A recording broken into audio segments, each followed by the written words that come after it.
Assalamualaikum warahmatullahi wabarakatuh. Selamat datang di ARI 59, media informasi dan edukasi terpercaya.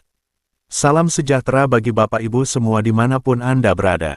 Pada kesempatan kali ini, kami akan berbagi informasi tentang keputusan final Menpan RB, tenaga honorer yang masuk kriteria ini harus diangkat jadi PPPK paruh waktu, tapi berhak terima 3 manfaat ini. Bagi Bapak Ibu yang baru bergabung, jangan lupa untuk klik tombol like, subscribe, serta aktifkan tombol notifikasinya agar Bapak Ibu tetap mendapatkan update informasi terbaru dari kami. Berikut ini adalah informasi lengkapnya. Keputusan final Menpan RB, tenaga honorer yang masuk kriteria ini harus diangkat menjadi PPPK paruh waktu, tetapi berhak menerima 3 manfaat ini. Menpan RB, Rini Widiantini telah berkomitmen untuk segera merealisasikan pengangkatan tenaga honorer menjadi PPPK sesuai dengan amanat UU ASN 2023. Sesuai dengan UU ASN 2023, pengangkatan PPPK merupakan amanat yang wajib diselesaikan terkait dengan penataan tenaga honorer. Rini Widiantini selaku Menpan RB mengungkap bahwa penataan tenaga honorer akan segera direalisasikan melalui mekanisme seleksi PPPK.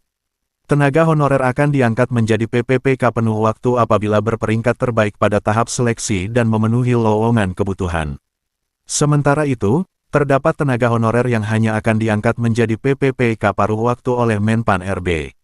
Menurut keputusan Menpan RB nomor 16 tahun 2025, terdapat 2 kriteria tenaga honorer yang hanya akan diangkat menjadi PPPK paruh waktu. Berikut 2 kriteria tenaga honorer yang hanya akan diangkat menjadi PPPK paruh waktu oleh Menpan RB. 1. Kriteria tenaga honorer yang telah mengikuti seleksi CPNS tahun anggaran 2024, namun tidak lulus. 2. Kriteria tenaga honorer yang telah mengikuti seluruh tahapan seleksi PPPK tahun anggaran 2024, namun tidak dapat mengisi kebutuhan formasi.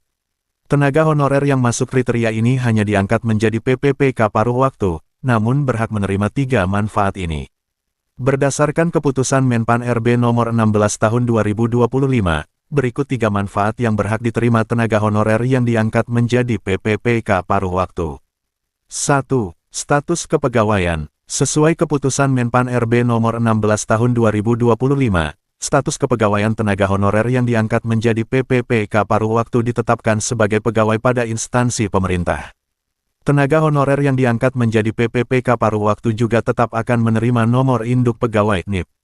2. Gaji pokok. Berdasarkan keputusan Menpan RB nomor 16 tahun 2025, PPPK paruh waktu akan menerima gaji paling sedikit sesuai dengan besaran yang diterima saat menjadi tenaga honorer.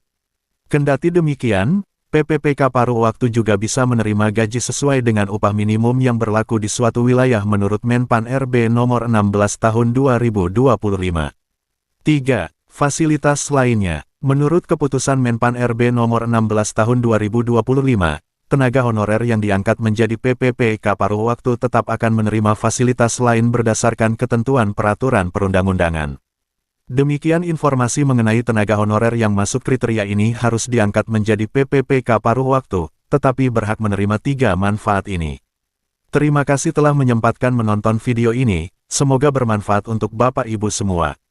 Wassalamualaikum warahmatullahi wabarakatuh.